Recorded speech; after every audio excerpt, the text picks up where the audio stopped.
Graça e paz do Senhor Jesus. Amém. Abra sua Bíblia no livro de Gênesis, capítulo 12. Quero meditar com a igreja hoje versículos 1, 2 e 3. Gênesis capítulo 12, versículos 1, 2 e o versículo 3. Texto que eu quero compartilhar com vocês nessa noite. A palavra do Senhor diz assim: Ora, disse o Senhor a Abraão: sai da tua terra, da tua parentela e da casa de teu pai, e vai para a terra que eu te mostrarei. De ti farei uma grande nação, te abençoarei e te engrandecerei o nome, se tu uma bênção. Abençoarei os que te abençoarem, e amaldiçoarei os que te amaldiçoarem. Em ti serão benditas todas as famílias da terra. Senhor, em nome de Jesus, estamos diante da tua palavra, palavra de Deus e não de homens. Assim como o Senhor foi por boca de Moisés, que o Senhor seja pela boca do teu servo nessa noite, no nome do teu filho Jesus. Amém. A história de Abraão e Sara é uma história bem conhecida por nós. A saga de Abraão por um filho. A saga de Abraão por uma história. A saga de Abraão por algo que ele não conseguiria fazer por si só. Ele precisava da intervenção de Deus. Todos nós temos a nossa saga. Todos nós temos na nossa história, na nossa vida, a necessidade da intervenção de Deus. Porque nem tudo nós conseguimos no mundo. Nem tudo nós conseguimos conquistar com os nossos próprios recursos. Abraão, ele é citado na Bíblia como o pai da fé. Aquele homem que, por mais que tenha sido um homem como eu e você, ser humano, de carne e osso, com os mesmos dilemas, com as mesmas dúvidas, com os mesmos medos, mas ainda assim um homem que acreditava independente da situação e das circunstâncias. Abraão, ele tem uma história muito bonita, porque quando a gente olha os antepassados de Abraão, ele tem um elo direto com Noé. E Noé também, de certa forma, poderia ser citado como pai da fé, porque imagine você, Noé vivia numa época em que não existia chuva na terra. E numa época em que não existia chuva na terra, Deus chama Noé e fala assim: Noé, faça uma arca, um barco muito grande, porque eu vou mandar chuva na terra e vou destruir completamente a terra. Para mim e para você seria óbvio, seria comum. Para mim e para você seria compreensível se Deus chegasse para nós e falasse: olha, faça um barco para você navegar com a sua família, porque eu vou inundar toda a terra, 15 côvados acima do monte mais alto. Mas para alguém que vivia numa época que não conhecia chuva, eles não sabiam o que era chuva, Noé vai lá e começa a fazer a arca. E eu comecei a pesquisar então a família de Noé, indo de trás para frente para chegar onde, qual que era o descendente de Abraão até chegar a Noé. Quando nós olhamos a descendência de Noé, Noé gerou Sem, está lá em Gênesis capítulo 11. Sem gerou Arfaxade, Arfaxade gerou Salá, que gerou a Éber, Éber gerou Peleg, Peleg gerou Reu, Reu gerou Serug, Serug gerou Naor, que gerou Tera, que gerou Abraão. Diretamente ligado à linha de Abraão está Noé, um homem que também agiu extremamente pela fé. Então vamos dizer assim, Abraão era um homem que tinha o DNA da fé. O DNA daquele que acredita na situação, por mais que ela seja impossível. O encontro entre Deus e Abraão é um dos mais antigos e mais importantes da história do Antigo Testamento, porque ele está ligado diretamente comigo e com você. Porque foi através de Abraão que nós passamos a nos chamar povo de Deus.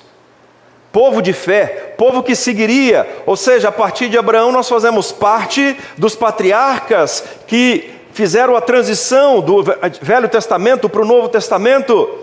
E quando Deus tem um encontro com Abraão, inicia a história daqueles que seriam, há muito tempo, povo de Deus. Daqueles que estariam diretamente relacionados a Jesus Cristo, o Filho de Deus. Se você pegar Jesus Cristo, o nascimento de Jesus Cristo, e levar até na genealogia dos seus antepassados, você vai chegar a Abraão, que vai chegar a Noé, que vai chegar a Adão. Ou seja, nós temos o DNA da fé na nossa genética espiritual.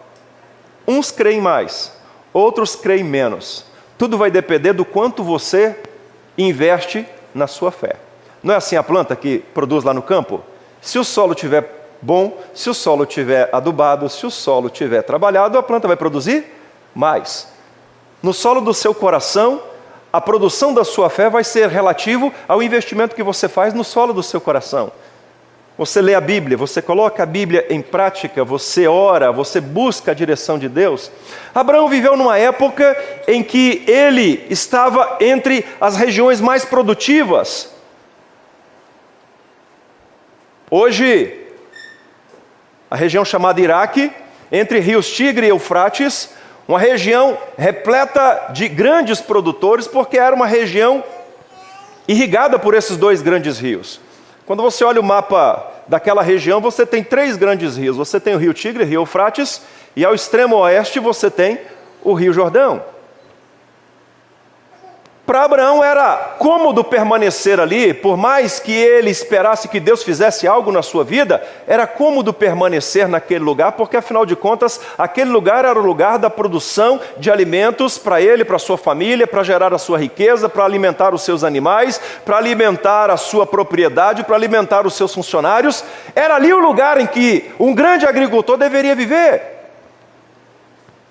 E Abraão então se coloca diante de Deus, buscando de Deus um milagre na sua vida, e nesse momento de busca de milagre na sua vida, Abraão ele tem um encontro com Deus, e nesse encontro Deus faz um chamado para Abraão: sai da tua terra, sai dos teus parentes, e vai para uma terra que eu te mostrarei.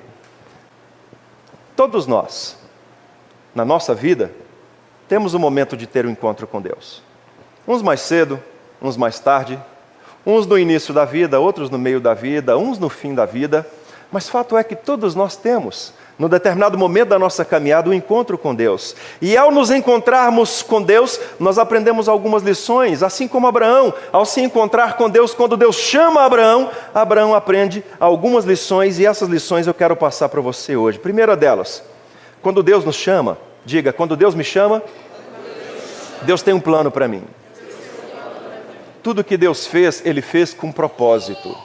Nada existe por acaso. Capítulo 12, versículo 2, Deus diz assim: de ti farei uma grande nação, te abençoarei e te agradecerei o nome, se tu uma bênção. Quando Deus nos chama porque Ele tem um plano para nós. E o plano de Deus sempre vai ser melhor do que o seu plano. Amém? O plano de Deus sempre é superior ao seu plano. Às vezes nós planejamos, às vezes nós arquitetamos o projeto da nossa vida, e boa parte das vezes esquecemos de colocar diante de Deus e falar: Deus, qual é o teu plano para a minha vida? Qual é a tua vontade para a minha vida? Ao pedir a Abraão para que ele saia da terra, Deus está claramente mostrando para Abraão que ele, Deus, tinha um plano para Abraão, que envolvia a vida de Abraão, que envolvia a história de Abraão, que envolvia a descendência de Abraão. Deus diz assim: olha, eu tenho um plano para você. Eu, o seu Deus, vou transformar você e uma esposa que você tem estéril numa grande nação, num grande povo. Ou seja, quando Deus nos chama, Ele tem um plano para nós, e o plano de Deus para a nossa vida, quando respondemos com fé, é um plano maravilhoso. É um plano que vai acima das nossas expectativas. Abraão, ele tinha quase tudo que o dinheiro podia comprar, mas ele não tinha um filho. Porque o dinheiro não pode comprar filho. O dinheiro não pode comprar família. O dinheiro não pode comprar a história de uma descendência. E naquela época, uma mulher estéril era pior ainda, porque o dinheiro, por mais que Abraão fosse um homem muito rico, não conseguia comprar tratamentos de saúde adequado para Sara, ou quem sabe uma inseminação artificial para que Sara pudesse engravidar, porque era impossível pela medicina daquela época. E Deus chama Abraão e fala assim: Abraão, eu tenho um plano para você, um plano milagroso para a sua vida. Quando Deus chama Abraão, Deus nos mostra que Ele não tem plano só para Abraão, mas Ele tem um plano para a sua descendência. Quando Deus chama você, Deus tem um plano para os seus filhos. Deus tem um plano para os seus netos. Deus tem um plano para os seus bisnetos.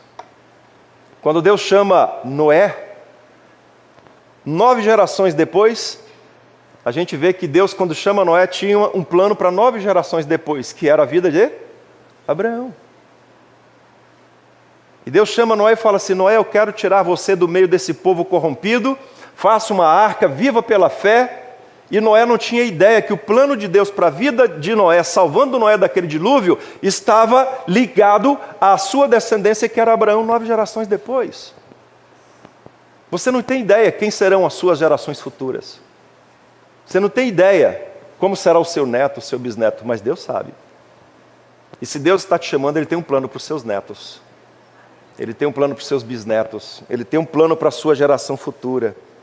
Ao chamar Abraão, Deus está pensando não apenas na família de Abraão, mas em todas as famílias da terra, porque se você está aqui hoje, se você tem condições de crer no Senhor Jesus Cristo, crer no Evangelho, se você pode estar aqui hoje nesse lugar, ouvindo essa mensagem, cantando louvores a Deus, é porque um dia Deus tirou Noé daquela situação, através de Noé Deus trouxe Abraão, e através de Abraão Deus trouxe Jesus Cristo, e através de Jesus Cristo Deus trouxe você.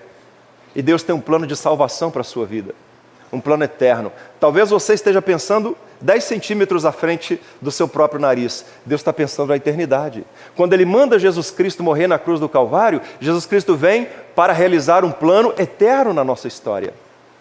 Não um plano passageiro, não um plano momentâneo. Certa vez eu li em algum lugar que eu não lembro, que uma pessoa, ela influencia pelo menos outras 1000 pessoas durante a sua vida inteira. Isso significa que mesmo eu querendo ou não, outras 1000 pessoas tomarão atitudes influenciadas por aquilo que eu faço ou por aquilo que eu digo. Você se relaciona com diversas pessoas e, direto ou indiretamente, você influencia essas pessoas ao seu estilo de vida, aquilo que você fala, aquilo que você faz. Eu estava vendo um programa hoje sobre autossugestionamento, como que algumas pessoas conseguem manipular a mente das outras, com mentiras, com falácias, e contrataram um rapaz numa pizzaria e colocaram esse rapaz como cobaia nesse teste. E desde o momento que ele saiu da casa, tinha atores na rua. Então um ator que entregou um panfleto que sugeriu o número 3. E aí ele chegou na pizzaria no primeiro dia de trabalho para entregar a pizza, ele entregou 3 caixas de pizza. E a moça que recebeu a pizza também, estava tudo contratado, pagou com 3 notas. Então tudo naquele dia girou em torno do 3. No final do dia, eles chegaram para ele e falaram: olha, nós estamos fazendo aqui uma rifa, né? E você tem do número 1 ao número 10 para você escolher. Você quer participar? Ele: quero. Qual número você vai querer? Ele disse: eu quero o número 3. Você vai influenciar as pessoas, para o bem ou para o mal. Eduardo gosta de dizer, né, que às vezes fica um anjinho aqui e um diabinho aqui, né? Tentando te influenciar. Você vai influenciar as pessoas para o bem ou para o mal. Quando Deus nos chama para Ele, Ele não está pensando somente em nós, mas Ele está pensando nas pessoas que vivem ao nosso redor. Quando Deus te deu a vida, Ele te deu a vida pensando em um plano que não envolvesse apenas você. Nós, com o nosso coração pecaminoso, muitas vezes achamos que Deus pensa só em mim, porque nós somos pecaminosamente egoístas. Mas Deus pensa nas pessoas que estão à nossa volta. Quando Deus fez o Beto nasceu, a mãe do Beto jamais imaginava que o Beto um dia influenciaria a Cris. Não influencia? Muito, né? E que de vocês viriam as crianças, os filhos. E isso vai passando de geração em geração. Porque o plano de Deus é muito maior do que os nossos planos. Um verdadeiro cristão sabe que o seu chamado faz parte de um plano de Deus para salvar a humanidade, para influenciar para o bem a humanidade, para fazer o bem às pessoas que estão à nossa volta. Quando entregamos as nossas vidas a Jesus e aceitamos o chamado de Deus para seguir e servi-lo, então nós passamos a fazer parte de um plano que nós não sabemos onde vai chegar, mas que Deus sabe. E Deus te chamou, Deus te criou, porque Ele tem um plano para você influenciar para o bem a vida das pessoas que estão à sua volta. Com quantas pessoas a gente convive no nosso dia a dia? durante a nossa vida. Ano que vem eu completo 50 anos de idade. Quantas pessoas passaram pela minha vida? Quantas pessoas eu me relacionei durante a minha vida?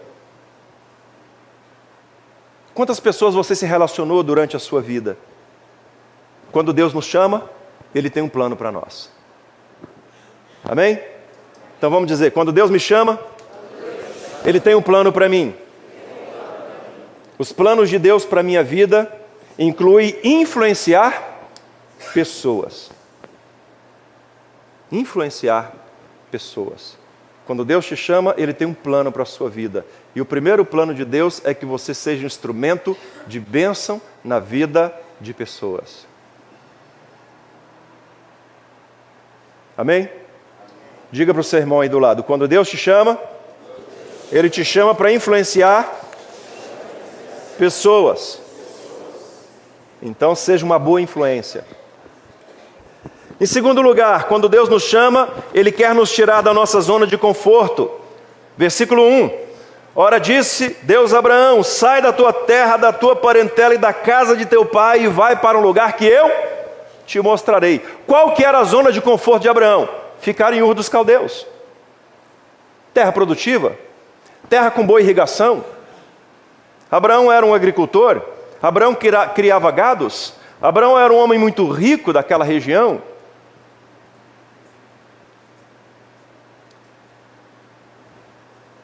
O que nós mais gostamos é permanecer na nossa zona de conforto, porque a gente não gosta de dúvidas, a gente não gosta de medo. O incerto é complicado, né? Ontem no aniversário eu estava conversando com um casal de irmãos que vieram lá do Mato Grosso. E eles estavam me dizendo, não, nós viemos aqui para o Chapadão, a gente não sabia de nada, não conhecia ninguém. Falamos, vamos para lá e vamos recomeçar a nossa vida. Chegaram aqui, passaram mais de uma semana dormindo no chão, coberto só com uma coberta. É difícil a gente sair da nossa zona de conforto e ir para um lugar diferente. E recomeçar a nossa história, e recomeçar a nossa vida. Deus fala para Abraão, Abraão, sai da sua zona de conforto. Abraão teve que sair da terra de onde ele nasceu, ele cresceu, e ele partiu para um lugar onde Deus disse para ele que era um lugar desconhecido. Em outras palavras, Deus está dizendo assim, Abraão, sai da tua terra, da tua parentela e vá na fé. Você não sabe aonde vai, você não sabe o que vai acontecer. Apenas confie. E confiar em Deus é sair da nossa zona de conforto. Depender de Deus é sair da nossa zona de conforto. A zona de conforto de Noé era cuidar do seu rebanho. Noé era casado, tinha sua esposa, tinha seus filhos, as suas noras. Noé era um homem que tinha o seu trabalho e Deus fala assim, Noé, sai da sua zona de conforto e vai fazer uma arca que eu quero salvar os animais, eu vou matar a humanidade através do dilúvio. A Bíblia diz que quando Jesus Cristo vem ao mundo, toma forma humana, Ele sai da sua zona de conforto, Ele estava nos lugares celestiais, sentado no seu trono de glória, sendo adorado e servido por anjos. Olha, Apocalipse diz que atrás do trono de Deus, os 4 seres viventes proclamam dia e noite, Santo, Santo, Santo é o Senhor dos exércitos. E Ele vem e toma forma humana, sofrer as situações humanas, sofrer as perseguições humanas, ser cuspido, falaram mal dele, esmurraram ele, chicotearam ele, condenaram ele, colocaram na cabeça a coroa de espinho e por fim mataram ele crucificado. Saiu da sua zona de conforto. Abraão havia sido confrontado, segundo estudos de livros apócrifos, Abraão ele cresceu sendo confrontado por situações religiosas pagãs em Ur dos Caldeus. Existe um livro chamado Livro dos Jubileus. É um livro apócrifo, um livro que narra a criação, a história da criação. É um pseudo-Gênesis, mas é um livro que foi escrito em torno de 105 a.C. Não entrou no cânon, não é um livro canônico, não é considerado um livro sagrado. É mais um livro histórico de tantos outros livros históricos que narram as histórias dos personagens bíblicos, os livros apócrifos que narram a história de Jesus Cristo, mas que não fazem parte do cânon. Capítulo 12 desse livro, versículo 1 ao 6, diz assim, me permitam ler. Aconteceu que na 6ª semana, no 7º ano, Abraão disse a Tera, seu pai, Pai, e ele disse, eis que eu estou aqui, meu filho. E Abraão disse, Que ajuda ou benefício nós temos desses ídolos, aos quais tu adoras, e diante dos quais tu te curvas? Porque não há nenhum espírito neles, porque eles são formados de mudas, de engano do coração. Não os adore, adore ao Deus do céu, que fez a chuva e o orvalho descer sobre a terra, e faz tudo sobre a terra, e criou tudo por sua palavra, e todo ser vivente está diante da sua face. Por que tu adoras as coisas que não têm nenhum espírito nelas? Porque elas são trabalhos das mãos dos homens, e sobre os seus ombros tu as carregas, e tu não recebes nenhuma ajuda delas, mas elas são grande motivo de vergonha àqueles que a fazem, e o engano ao coração daqueles que as adoram. Não as adore. E a continuação do livro aqui mostra o diálogo do pai de Abraão, em que ele diz assim: meu filho, mas é que faz parte da nossa cultura, as pessoas aqui adoram, como é que eu não vou adorar também esses deuses feitos? Então esse livro conta que Abraão ele tinha esse conflito dentro de Ur dos Caldeus, porque era uma região onde se adorava a deusa Lua. As pessoas haviam deixado de adorar a Deus e passaram a adorar a criação, ao invés de adorar o Criador.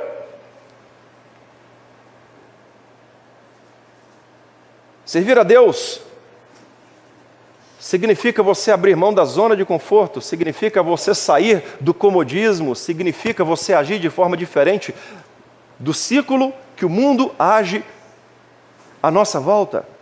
É por isso que Jesus Cristo fala que servir a Deus, se entregar a Jesus Cristo como seu Salvador, sair da zona de conforto, é você dizer não para o mundo.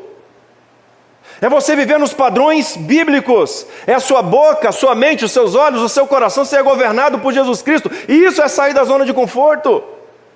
É você ser sal da terra e luz do mundo. Isso significa sair da zona de conforto. É você ser o bom perfume de Cristo. E isso é sair da zona de conforto.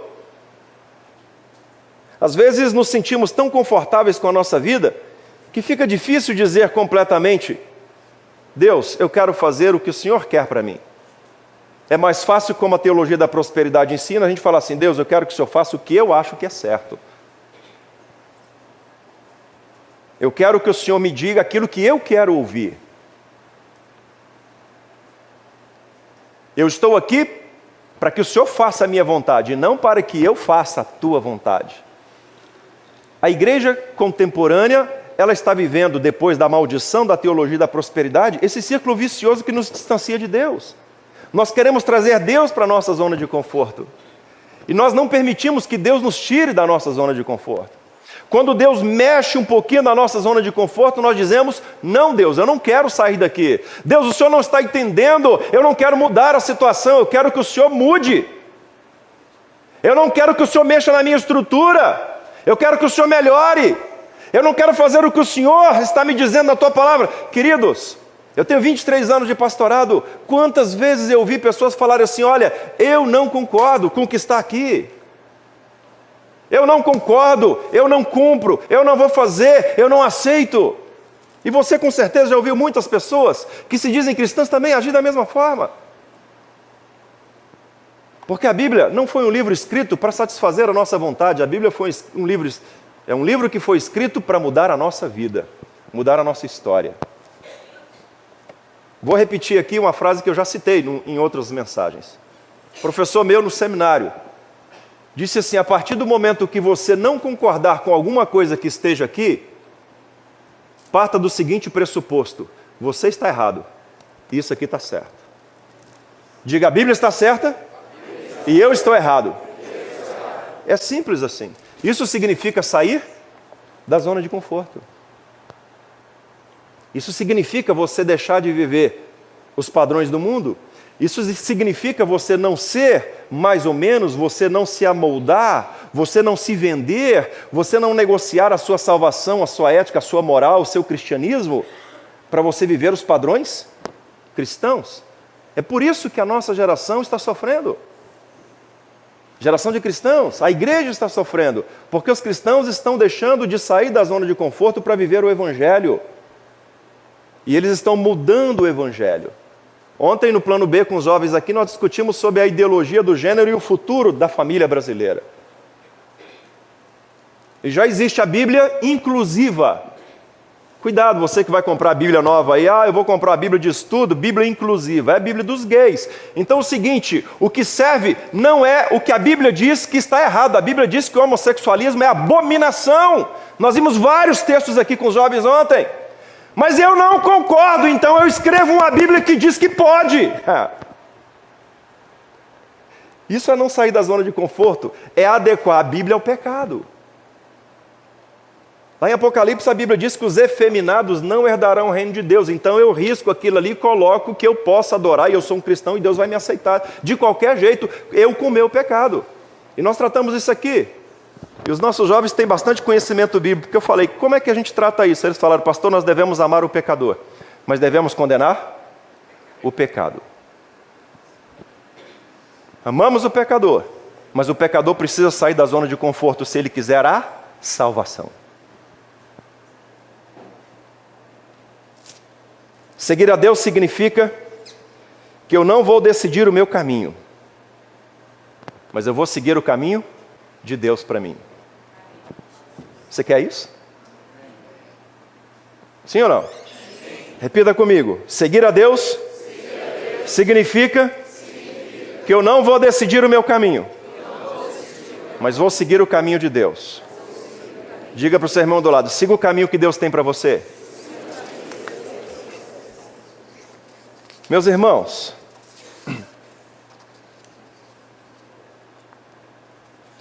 em terceiro lugar, ainda no versículo 1, Deus diz assim, Abraão, vai para uma terra que eu te mostrarei.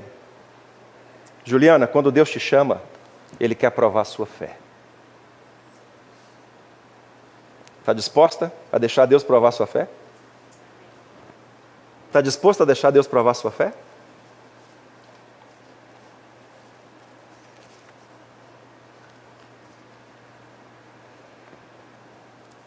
Vai para uma terra que eu te mostrarei. Abraão é conhecido como o pai da fé. E isso aconteceu por algumas razões. Primeira, ele creu em Deus, ainda quando vivia em meio a pessoas que cultuavam a outros deuses, como eu citei aqui a deusa Lua, por exemplo. Segundo lugar, por que Abraão é conhecido como pai da fé? Não havia ninguém naquele lugar que pudesse influenciar Abraão para Deus, mas ele ainda assim decidiu seguir a crença dos seus ancestrais, e não a crença do povo que vivia à sua volta.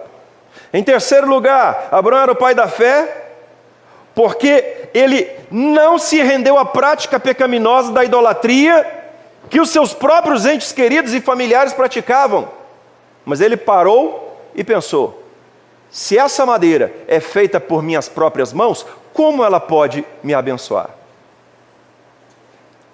Tem um salmo que diz assim, os céus proclamam a glória de Deus, e o firmamento anuncia as obras das suas mãos. Um dia discursa outro dia, e uma noite revela conhecimento a outra noite. Não há linguagem, nem há palavras, e deles não se ouve nenhum som. É por isso que ninguém será justificado diante de Deus. Porque mesmo que alguém morra sem ter uma Bíblia na mão, mesmo que alguém morra sem vir à igreja e ouvir a mensagem do Evangelho, o simples fato de olhar para os céus, para a noite, para a chuva, para o sol, para as estrelas, ele precisa concluir que existe um Criador, que existe alguém superior que fez aquilo, que aquilo é criação e não Criador. Quantos de nós vivemos na prática do pecado, mesmo frequentando uma igreja, mesmo fazendo parte de uma comunidade religiosa, anos a fio, e não mudamos de vida? Certa vez, o conselho da igreja, com muito jeito, com muito carinho, chegou para o pastor, que já estava 2 meses pregando o mesmo sermão. 8 domingos pregando a mesma pregação. Os presbíteros, então, com muito jeito, chegaram para ele e falaram, pastor, a gente gosta muito do seu sermão, a gente gosta muito de ouvir a sua pregação, edifica muito a gente. Mas a gente queria pedir ao senhor carinhosamente, a Bíblia tem tantas passagens bonitas, né? Textos tremendos. Pedi ao senhor, o senhor podia mudar de sermão? E o pastor disse assim, irmãos, o dia que a igreja mudar de vida, eu mudo de sermão.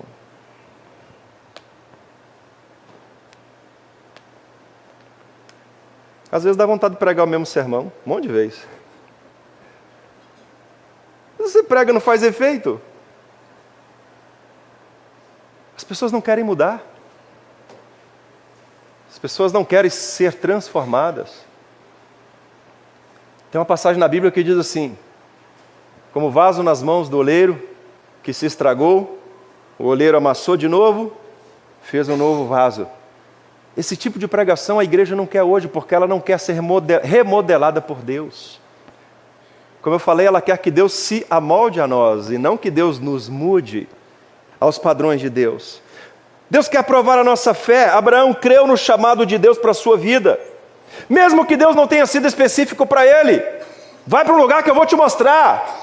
Não interessa onde vai ser, apenas pega estrada. Mas e aí, Senhor? Que lugar é esse? O que eu vou fazer lá? Com quem que eu vou viver? Quanto tempo vou ficar por lá? Nenhuma dessas indagações foram proferidas por Abraão. Ele simplesmente entendeu que era o plano completo de Deus para a vida dele, e ele precisava, pela fé, seguir. Ele precisava sair da sua zona de conforto. Ele precisava confiar em Deus. Irmãos, muitos de nós têm dúvidas quanto ao chamado de Deus. A maioria de nós não quer deixar Deus dirigir a nossa vida. A maioria de nós não quer viver pela fé, queremos viver pela razão, queremos viver pela situação. A maioria de nós não quer viver pelo Evangelho. Se Abraão pensasse como a maioria de nós, ele estaria até hoje em Ur dos Caldeus, teria morrido sem ter o seu filho e não seria o pai da fé. Você pode ser um instrumento de mudança tremenda na vida das pessoas, na sua própria história. Desde que você aprenda com Abraão a dar prioridade aos planos de Deus em detrimento dos seus planos. A dizer assim: Deus, cumpre em mim o teu propósito. Quem aqui lembra da oração do Pai Nosso? Eleva os olhos para... eleva os olhos. Salmo 121. Oração do Pai Nosso. Pai nosso, que estás nos céus, santificado seja o teu nome. Venha o teu reino, seja feita a tua vontade. Mentira. A igreja não vive isso hoje. Seja feita a tua vontade, assim na terra, como nos céus. Certeza? Certeza? Que é assim que você vive? Penso que nenhum de nós sacrificaria o próprio filho, nem mesmo se fosse a pedido do próprio Deus. Pega teu filho e mata ele. Estou mandando. Pega o teu piá. Leva um monte que eu vou te mostrar e lá você mata ele.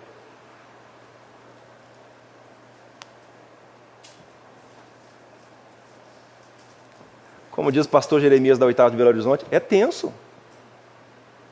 Não é fácil, não. Abraão, pega o teu filho, teu único filho, vai ao lugar que eu te mostrarei. Abraão pega Isaac, coloca a lenha sobre os animais, pega 2 empregados e caminha 3 dias. Quando chega diante do monte, depois de 3 dias, Deus fala: Abraão, é esse monte.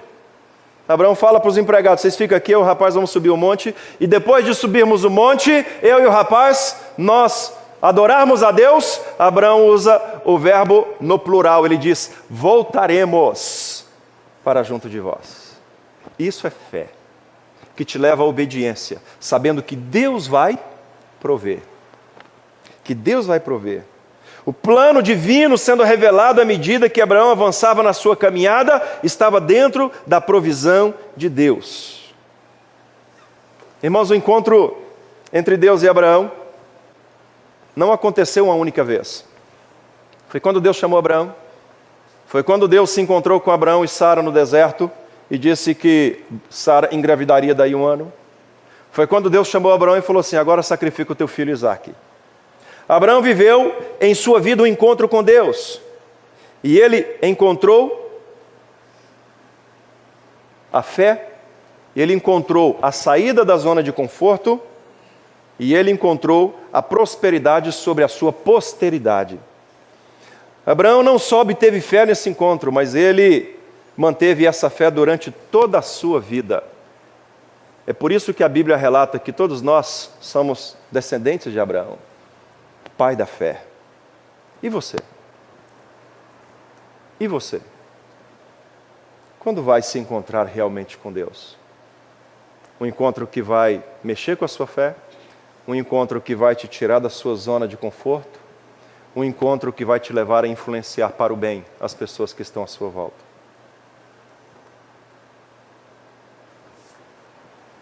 Quando Deus te chama, Ele quer mudar a sua história.